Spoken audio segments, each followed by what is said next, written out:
Welcome everyone to this webinar on resilient leadership. I'm glad you could join us.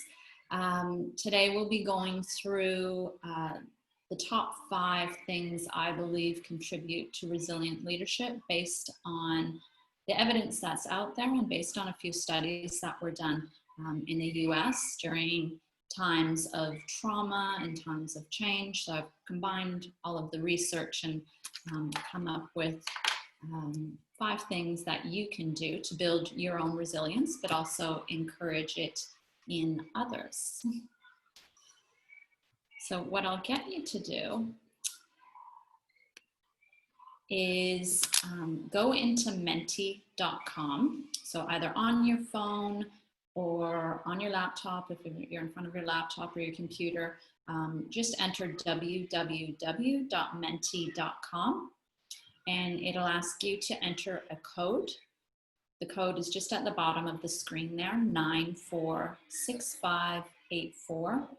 And I'd like you to identify 3 words that describe resilience to you. And while we're waiting for the others to join us, you can just do that for me. That would be fabulous.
Okay, we have a couple people who have entered their 3 words.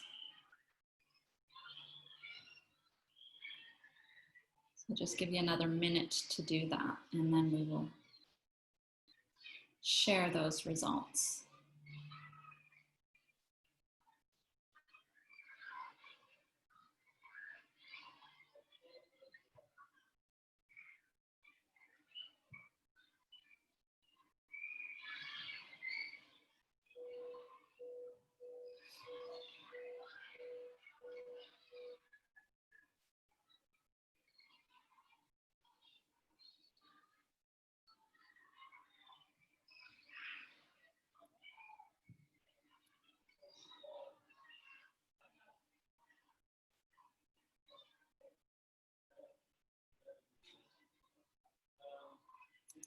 Okie doke. A few more results in. Okay, so I'm now sharing what people have put up so far. There are a few people that have responded. I can see a couple more are still putting their words in.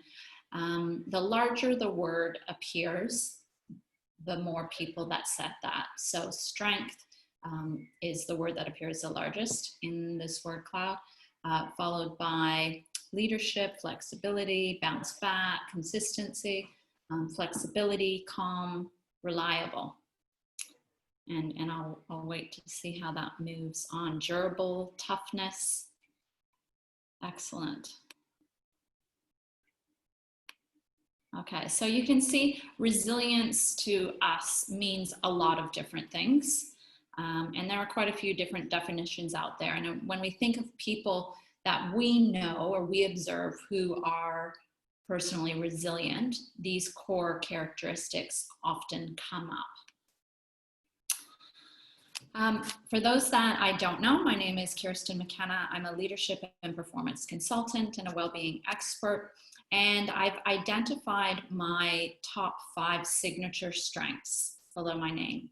And we're going to be talking a little bit about signature strengths in this webinar, because when you use your signature strengths, they contribute to your resilience as an individual. And so I try to use mine on a pretty regular basis. The more that you use your core signature strengths, the more well-being you have, the happier you are, the more you're able to manage problems and overcome stress and adversity. And so there's a reason to not only acknowledge what your own character strengths are for resilience, but also identify them in those that you lead through something called strength spotting, which we'll discuss a little bit later. So today we're going to talk about the what, the why, and the how. So what is resilience? What is leadership? Why do we need resilience in leadership? And then how can we build personal resilience and encourage it in others, as well as thinking about a resilience plan for yourself in the future.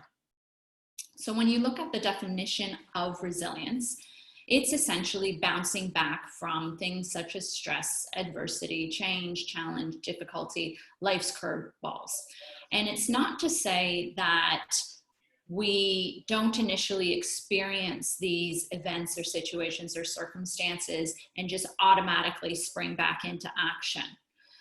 Resilience encompasses feeling the initial stress, the anxiety, sometimes the depression, and then garnering our resources and moving on from them. And what the research tells us is that the time frame around that happening varies from individual to individual. But if you can do it within a month, within 30 days, that's considered to be resilience. And it depends on what you're bouncing back from. Some situations are obviously going to be a lot shorter, and some situations are going to be a lot longer. But in the research that they've done in trauma, so very difficult situations that military soldiers experience post-war, it took approximately 30 days for them to bounce back once they garnered their resources. And so that's kind of sitting at the top end of the scale. There are also individuals who bounce back within that time frame, but then they look at them a year later and they've actually grown from the experience. And this is something they call post-traumatic growth. And trauma can be something different for everyone. Trauma can be the breakup of a relationship. It can be the loss of a job, or it can be something, more extreme, such as post-war or post a traumatic experience in your personal life or professional life. And so understanding that there is a variance and understanding that we all respond to it differently is important, but it's essentially bouncing back. So I'll throw it out there and ask you all just to put a few words in the chat about what leadership is to you. So we've spoken about what resilience is and the variety in resilience.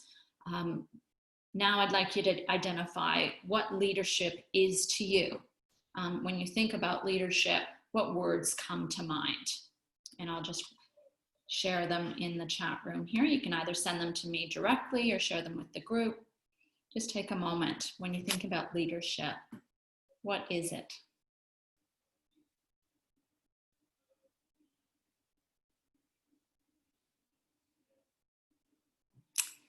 Providing structure, where we're going and how we're going to get there. Excellent, thanks for that one. It's related to having that vision and providing that support to kind of following that vision through that structure. What else do we think leadership is? Direction, guidance, support, enablement. Yeah, it's all of those things. Leading by example in behavior. Yeah, definitely. I think this is something that we have to be really conscious of, especially during these times, is how we respond to what's happening, how we respond to restoring business and moving forward from it. Growing and developing your people. Yeah. And you agree with direction? Excellent.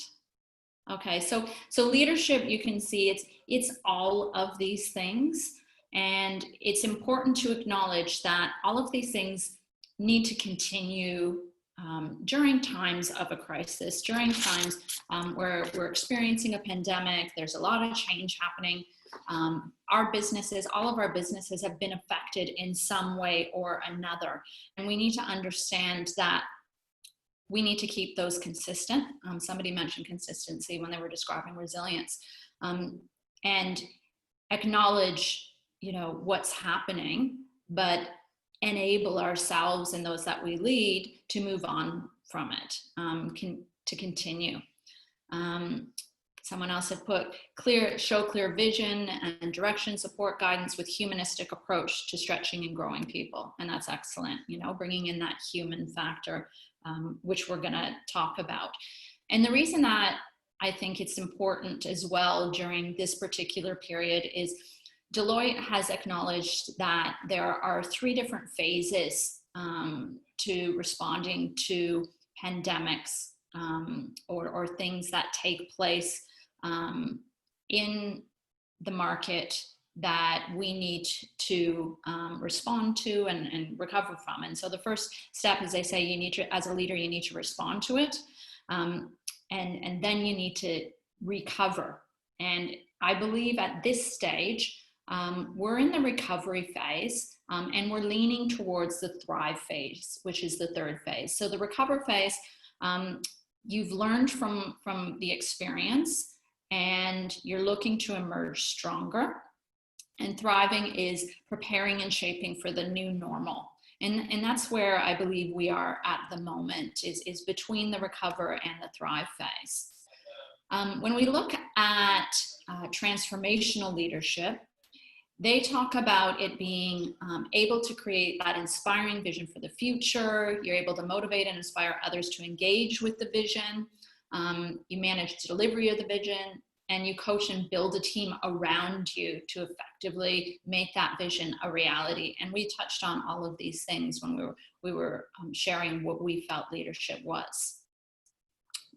So what a lot of leaders have found is that in a crisis, the hardest, most difficult part of leadership is the softer side of things. And acknowledging that that's something that we need to do as leaders is really important. Now, I briefly spoke about this continuum when we opened up, and I was talking about how we all respond to trauma differently. Where we find ourselves now is in response to a trauma, and some people will gauge this trauma as something pretty significant because it's affected them in an extreme way, and some people will just see this as a blip in the radar.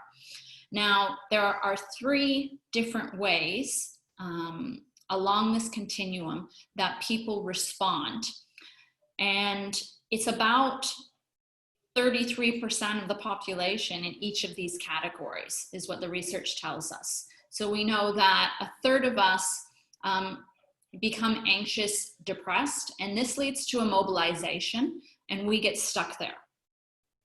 Okay, we don't move on from that. We get stuck in that immobilization.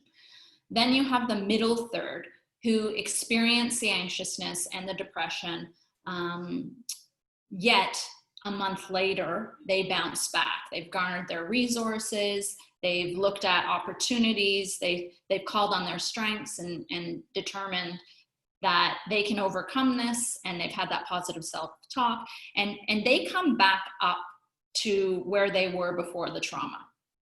And then you have the individuals who experience the anxiousness, sadness, perhaps depression.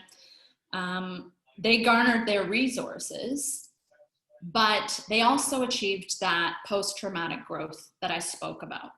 And these individuals had certain characteristics that the other ones didn't.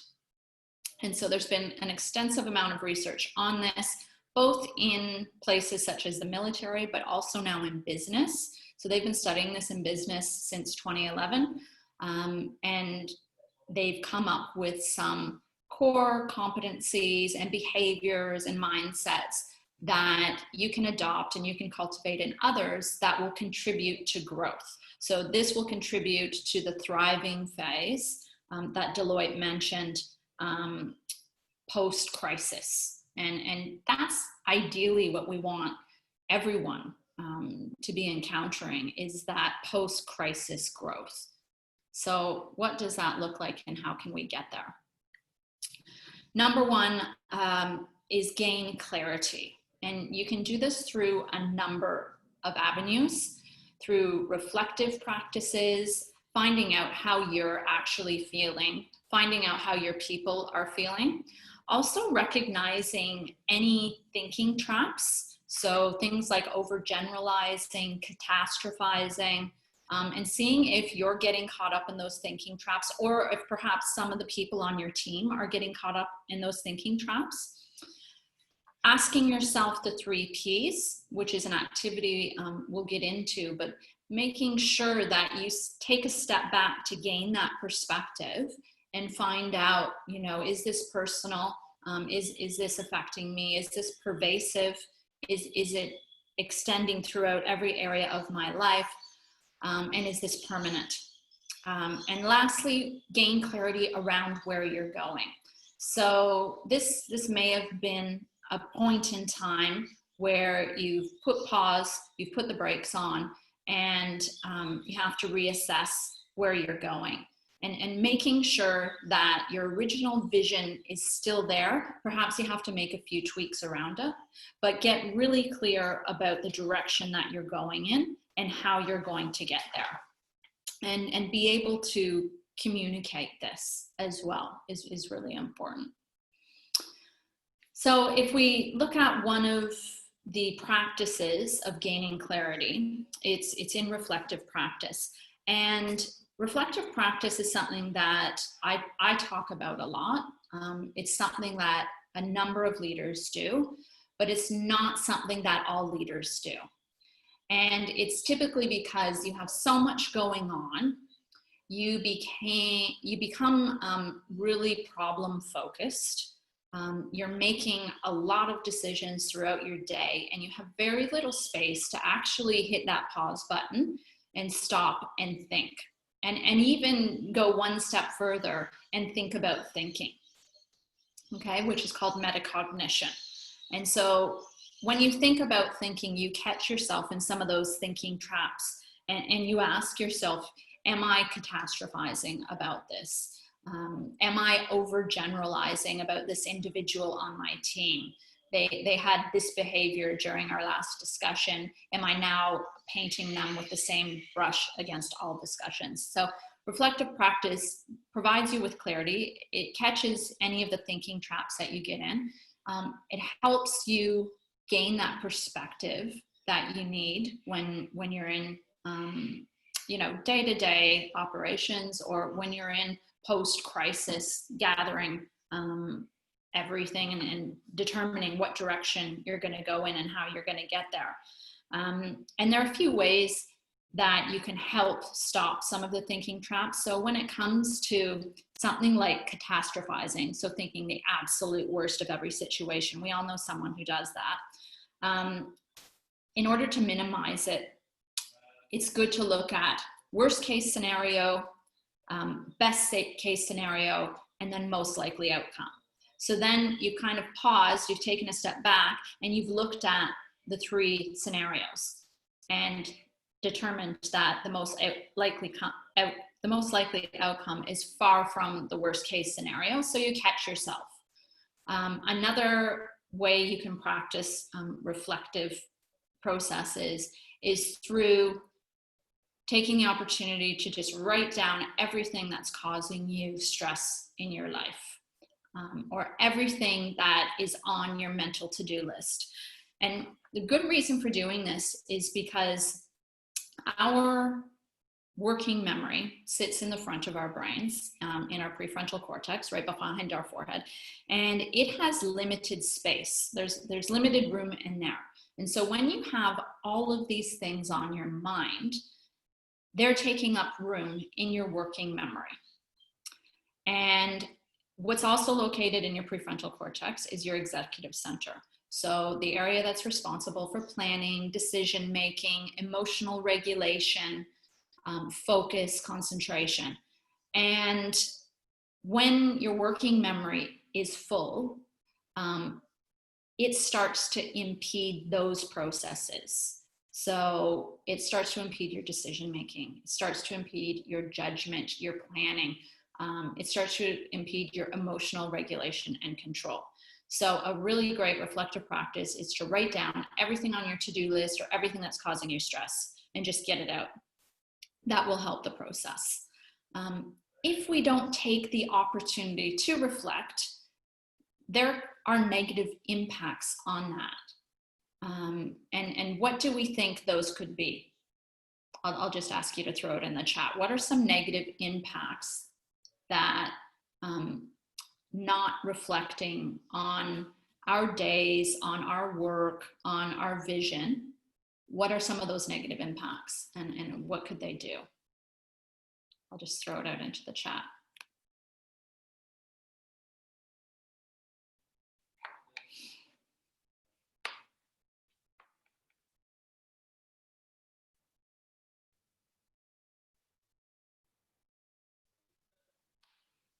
Okay, someone sent they could cause us stress.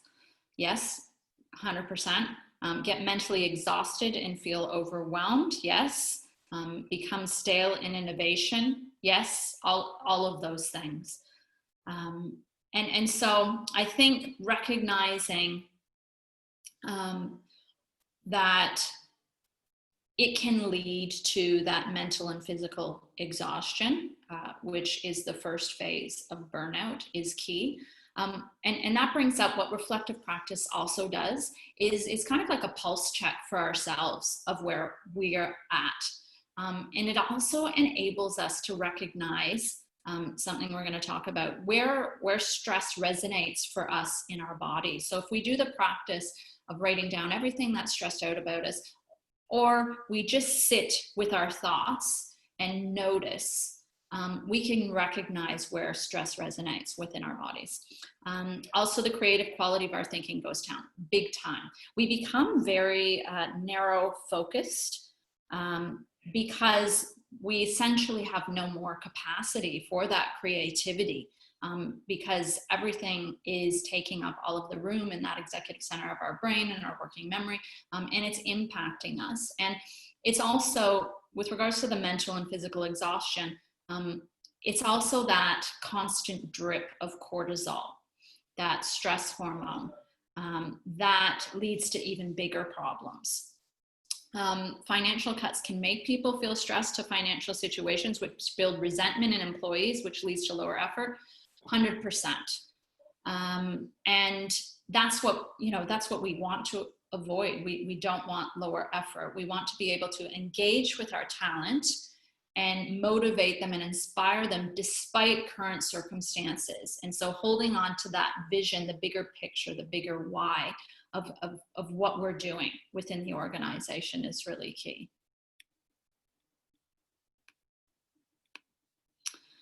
Okay, so the first thing I'd like you to do as part of your own reflective practice is for you, just for yourself, somewhere write down or just acknowledge, where does stress resonate for you physically? Because essentially when we're talking about resilience, we're talking about recovering, bouncing back from stress, adversity, change, challenge, all of that stuff.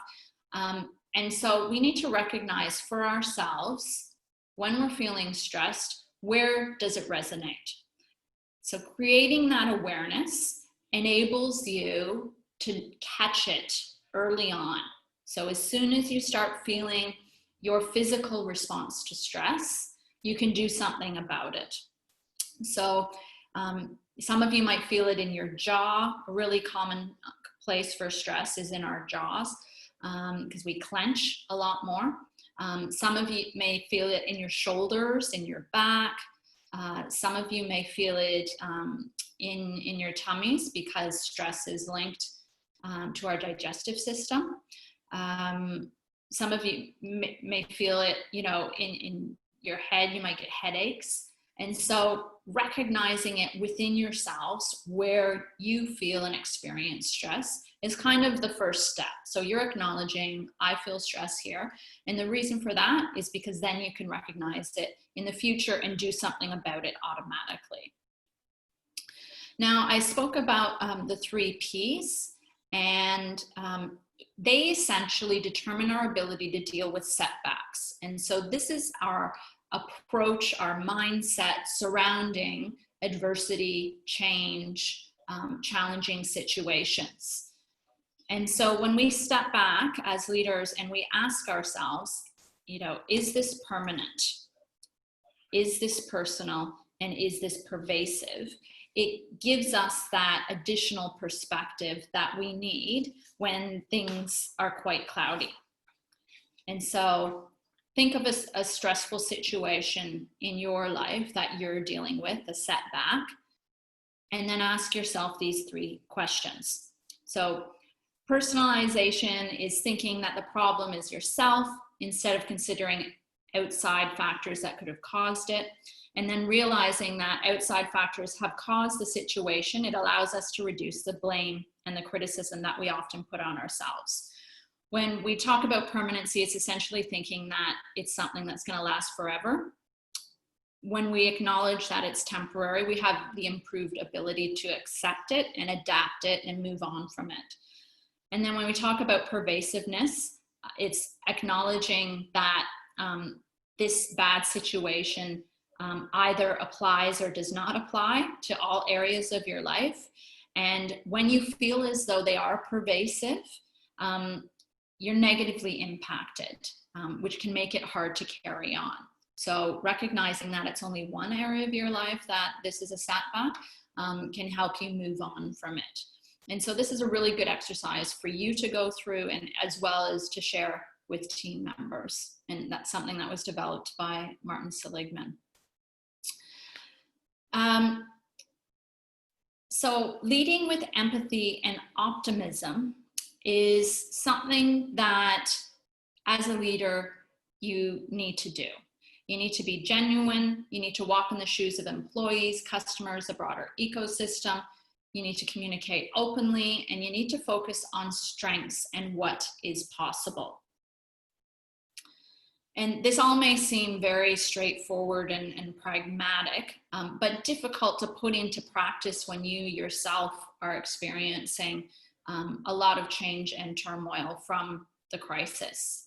So if you put it into practice, I'd like you to think about what has been good about working at home. Okay, because I know there's been a lot of emphasis around the negative from working at home. I'd like you to take a moment and think about what are the positives. When you reflect back on the last 2.5, 3 months almost, what are some of the positive outcomes or things that have happened from that period? And I'd like you to share it in the chat with us, please.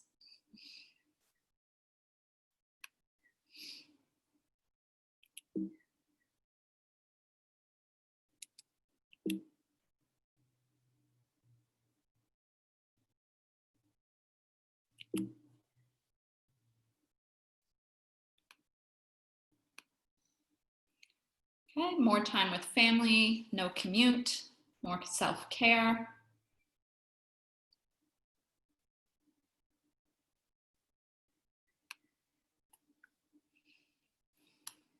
And a lot of people have mentioned that with regards to the commute. It's given some people, an extra 2 to 3 hours a day of focused work, of time with family, able to think deeper, less interruptions, sleep, more self-care, time with dog. I know my dog is loving it. She doesn't know what's going on, but all of a sudden, there's someone home all the time and she's in heaven. Being able to see my partner at work, he's a good teacher. More time with family means growing closer again. Yeah, so these are all really positive things that we've experienced. And some of them in the workplace and some of them in our personal lives. And it's also enabled us to kind of take a step back and perhaps see, you know, is there congruence between our work life and our family life? And if there's not, does there need to be more of it in the future?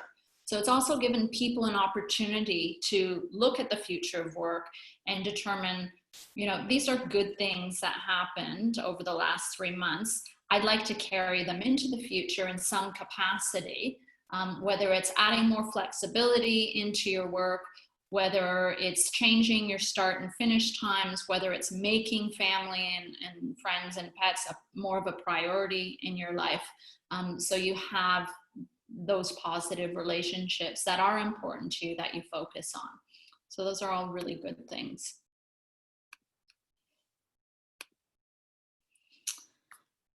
So another thing that I mentioned with regards to being more optimistic as a leader is around focusing on individual strengths. And you can do this in a number of ways. One of the assessments that I always get people to participate in is a character strengths assessment. And character strengths are essentially values in action. There are 24 of them across all populations. And when you complete the assessment, they rank your 24 character strengths in order. And you have a top 5, which are your signature strengths. And just knowing what your character strengths are increases your chance of thriving and flourishing in life by 9 times. So that's just having an awareness of what they are. Once you put them into practice, that increases even more so. And so what they do for us is they help offset negative experiences and they help us reframe them. And they also amplify the positive in life. So once we're familiar with what our character strengths are, we pay more attention to positive circumstances, situations, emotions in life than we typically do because of the negativity bias that we have. Research studies have also shown that character strengths help us manage problems more effectively. And we know that it leads to more well-being, more happiness when we use our character strengths on a day-to-day basis and make them a priority. And so I'll share with you, for those who haven't done their character strengths assessment, I'll share at the very end a link. It's absolutely free, where you can go. It takes about 45 minutes to complete the assessment, and you get a free report of your 24 character strengths in the order that they're in. And just finding ways to use your character strengths each day. And often when you reflect back on when things went well, or when you've been put in a challenging situation that you got out of, you'll recognize your character strengths coming through. You actually used those strengths to help you get out of a difficult situation, to overcome a challenge, or when things just are genuinely going well, your character strengths are often involved. Number 3 is focus on well-being. So this is a graphic that I show in a number of my presentations. Being a well-being expert, I love this graphic because it really simplifies what well-being is. So for those that haven't seen it before, it's a graphic that has been produced by Dodge and his colleagues when they looked at all of the definitions of well-being that were out there. They gathered all the data and they simplified it into this. And they said, well-being is when you have the personal, psychological, social, and physical resources to meet the psychological, social, and physical challenges you face each day. And you have a balance. And so what I'll throw out there is a question, and just put it in the chat, yes or no. How many people feel as though you have well-being in your life? So yes or no. You feel pretty balanced 99% of the time.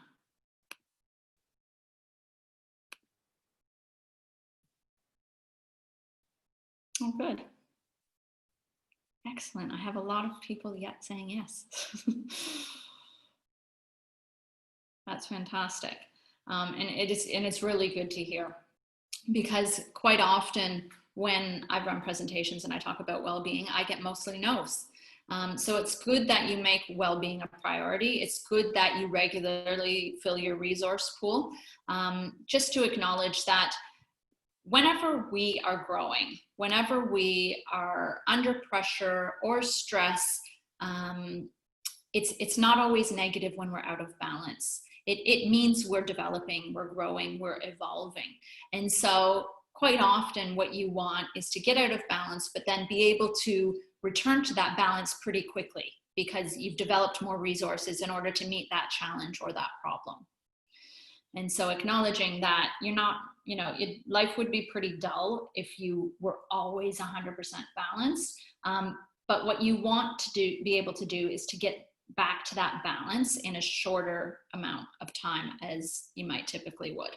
And also acknowledging that we know that stress isn't the problem, it's the lack of recovery. So it's the lack of those personal resources in those buckets, the psychological, social, physical, and even intellectual resources that you have.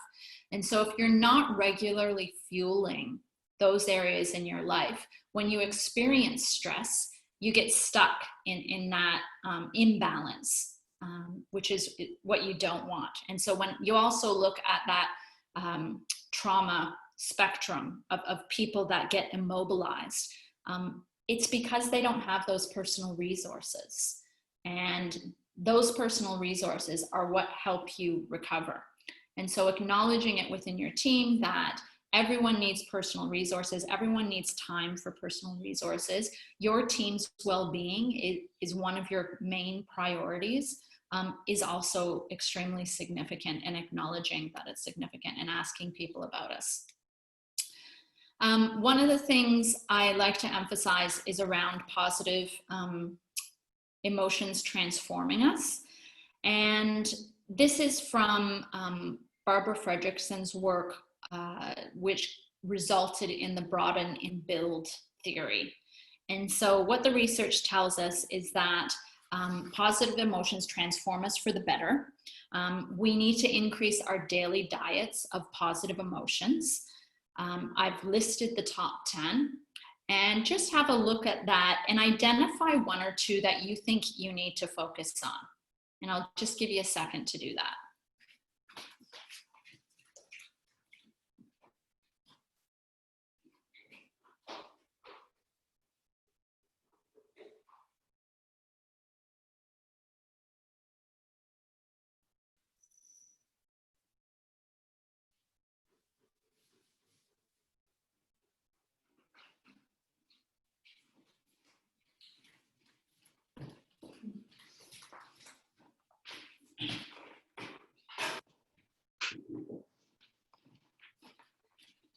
Okay, so what did everyone come up with? I'll just get you to throw it in the chat. What positive emotion do you think, one or two, you need to focus more on in your life?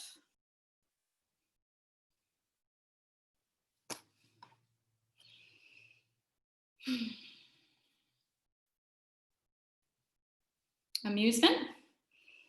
Joy? Excellent. And amusement's something that they say definitely bring into the workplace as well.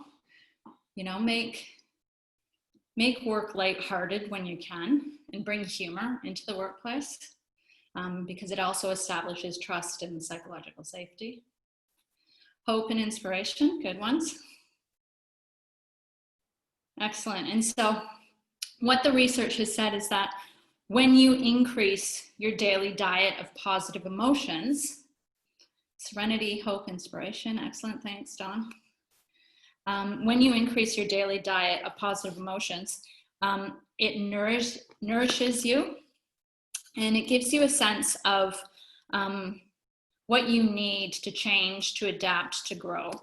And there's an extensive amount of research on how positive emotions contribute significantly to your resilience. And so what the broaden and build theory says is that when you increase your daily diet of positive emotions, you broaden and build with regards to you have greater perspective. You become more cognizant of the positive, which combats that negativity bias. You increase your physical, psychological, social, and intellectual resources. And it makes you see the big picture. So it opens you up. And this is in contrast to negative emotions, which they've demonstrated narrow your perspective. And that's not to say that negative emotions are bad. And we'll talk about that in another slide. We need negative emotions. We need them to learn from, to motivate us, and to help us grow. But we need to increase our daily diet of positive so that we become more resilient. So finding ways to do that is key. Now, what are some of the ways that you can increase positive emotions in your life? Savoring moments, so spending more time in those positive moments instead of treating them like fleeting. Random acts of kindness, buying a coffee, opening a door for someone, smiling at someone is actually considered a random act of kindness because it produces positive emotions in both of you. Any type of gratitude practice, listening to music that you enjoy increases positive emotions. Looking at images of landscapes that are awe-inspiring, animals, baby animals and dogs and whatnot, all of those create positive emotions. And that's what they actually use in a number of the studies to induce positive emotions is they showed people pictures of puppies and babies and beautiful, awe-inspiring landscapes, and then looked at their ability to see the bigger picture, and people who did that versus not doing it, and versus people who experienced negative emotion, demonstrated significantly broader perspective, were more innovative, they were more creative, and they had more optimism. And then the last one is around 3 good things. And so this is another exercise that I talk about in a number of my workshops because it's so impactful in such a short amount of time. So each day, identifying 3 things that went well and why they went well. And again, this just broadens your perspective and builds on those personal resources, enables you to pay more attention to the positive. So what about those negative emotions? The anger, the fear, the worry, the anxiety. It's important that we experience them and recognize them, label them, then identify the value that it's challenging. And this is something that you may not be accustomed to doing, but quite often when we experience negative emotions, it's usually because it's in direct conflict with a value that we hold dear to ourselves. And so being able to do that enables us to then take step 4, which is values-based action. And so next time you're experiencing any type of negative emotion, acknowledge it, sit with it. Don't try to dismiss it. Like we've been brought up in a culture where it's normal to dismiss and stifle those negative emotions. And in some cultures, that is perceived as being resilient. And it's human nature for us to lock down negative emotions because that's what we're accustomed to. Our culture really supports that in most places. But when you pause and you recognize the emotion, it's a lot better for you and it's a lot better for your culture within your organization. And the reason that we've also stifled them is that over 30% of us judge ourselves negatively when we experience a negative emotion. We beat ourselves up about it. And when we push those emotions down, the opposite actually happens that we want to, and they actually get amplified, something called amplification. And so it's really important to just recognize, acknowledge the emotion. If you can even label it, I'm feeling angry, I'm feeling sad, I'm feeling jealous, I'm feeling hopeless, whatever the negative emotion is, that decreases its intensity by at least 7 times. And make sure you say, I am feeling versus I'm angry. Okay, make it about the feeling label, about how you're feeling, because that makes it temporary, and that's what deflates a lot of its impact. And then looking at the value of challenges and then taking action based on that value. And so what is the best thing for you and those around you going to be for you to do? Instead of negatively reacting and, you know, going through the roof about something, just pausing, taking that pause, thinking about your values, and then acting on that. And we know we can't always do that. We are humans. Some of us have really short fuses at times, especially when we're under a lot of pressure. We can react negatively, but that's when we can bring resilience in the moment, our natural resilience into play. And really recognizing that emotions aren't there to tell us what to do. They're just information. They're a source of information, and all emotions for us are valid. So I spoke about tapping into your natural resilience, and this is something that you can do in the moment, but it's also something that can help you in the future when you're dealing with crises and challenges and stress and difficult situations. And it's because of the main fact that we know the state of our bodies affects our mind. So whatever state we are in physically affects us mentally. So if we have a lot of stress and pressure on us, it will affect our thinking. We know that. And it puts our body into a tense state. And when we have that constant drip of cortisol and adrenaline and the other stress hormones, they impact our mind. And so we need to be able to tap into our natural resilience in order to do that. Because if we tap into unhealthy coping mechanisms, it also negatively affects our brain. And that's a natural tendency for a lot of us to go to. You know, if we're feeling stressed at the end of the day, we'll have a glass of wine, or we'll have a beer, or we'll sit on the couch and binge on Netflix. And it's not, those things aren't doing us any favors. It's actually making the situation worse for us. Even though it feels good initially at the time, in the long run, it negatively impacts us. So what we want to be doing instead is using our body to help manage stress and help tap into that natural resilience. And the quickest way to do this is through the breath.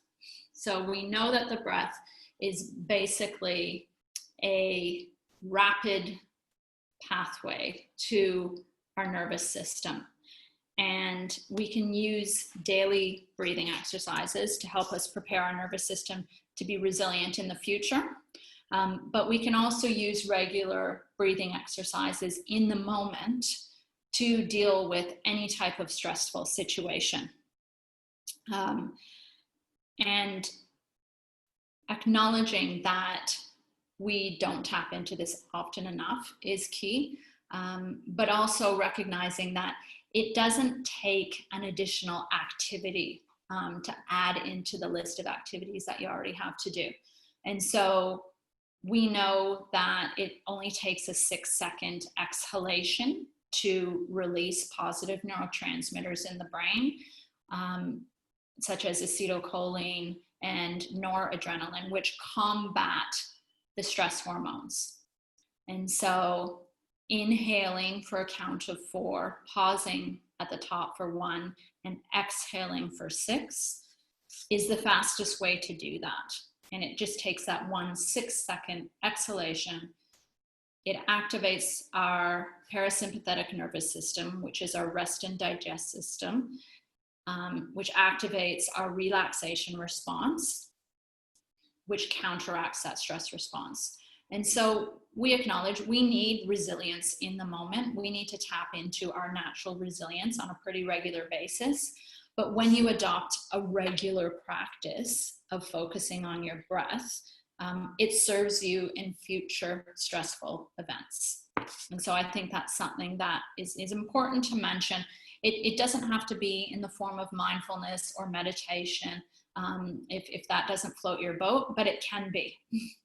And there are quite a few breathing workshops out there that I highly recommend that teach you how to tap into your breathing on another level.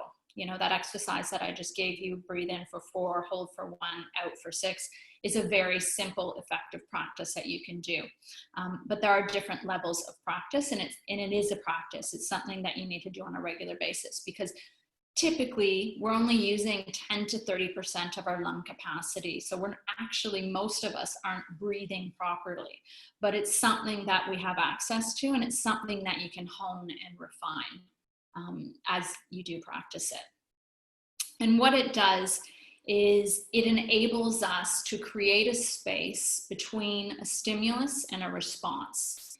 And so whenever we encounter a stressful situation, a challenging circumstance, a challenging person, to be able to just take that breath and calm our nervous system so that we can respond in a calm, confident, controlled way versus being reactive is an opportunity for us.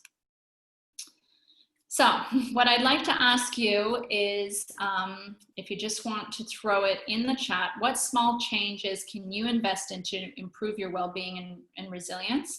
Either that question, or what are some activities that can help you tap into your natural resilience? We spoke about breathing. Other natural activities are spending more time in green space, taking more baths, participating in yoga, adopting a meditation practice. So based on everything that I've shared with you, what is one thing that you think I can adapt and adopt that into my behavior and perhaps share it with my team? I'll get you to throw it into the chat. And I think, you know, a lot of you shared positive emotions that you need to focus more on. That could be one of the things that you do is focusing more on that amusement or joy or hope, inspiration, serenity, making that your priority. Adopt a regular yoga practice. That's excellent. Yoga is something, I'm a yoga teacher, and I hadn't taught for a number of years for a number of reasons, but I got back into it a few months ago, and I've been practicing every day. And you can practice yoga for as little as 3 minutes and as long as you want, 90 minutes. But there are heaps of amazing free yoga classes on YouTube that I'll share with everyone in the resources that I send out afterwards. And it just makes such a big difference. You know, for anyone that practices it. I introduced my husband to it, and when he was practicing it, he said, you know, it changed his life. It's something that restores us physically, mentally, psychologically. More breathing practice, yeah, and gratitude, mindfulness before you go to sleep. Early morning doesn't work for you. Yeah, we all have different chronological times that work best for us. And for some of us it's morning, for some of us it's evening, for some of us it's, you know, middle of the day. So whatever works. Yeah, just not regularly. And that's the thing. Like it is about getting in, making it a priority and saying, this is a non-negotiable. Like a lot of these things are self-care practices that we may feel are indulgent. And we have to change that thinking, because if we're not leading ourselves first, then we're unable to lead others. And so recognizing that, you know, put your mask on first before you help anyone else is key. Relaxation, mindfulness, breathing, yoga, excellent, Ken. And recognizing, you know, slow activities actually help us strength-wise and cognitively, and they improve our thinking, and they often serve as a reflective practice, which I think is really important. So thanks everyone for putting your comments in there. If you want to get in touch, please don't hesitate to shoot me a message on email or connect with me if I'm not connected with you on LinkedIn. I've also put all of the webinars on my YouTube channel. So if you've missed any, there are currently 8 webinars up there. They're only 30 minutes each. This is the longest one that I've done. I've made this one an hour just because there was a lot to get through, but please feel free to go back and share, and also Instagram. And if you're interested in finding out what your core character strengths are, I will send out the link in the resources that I send, but I thought I'd share it with you, as well as there's an emotional agility quiz by Susan David. As well as a TED Talk around the positive emotions and how they transform us and lead to more well-being, resilience, happiness. So I will leave you with that. You're very welcome, Simon. Thank you all so much for joining. I will send out a whole host of resources as I typically do. But if you are looking to improve the resilience within yourself or your team, and you're looking for that extra support, I am an executive coach, and I run workshops virtually as well. So please don't hesitate to get in touch. And take care, and good luck on your resilience journey. Thanks. Thanks so much.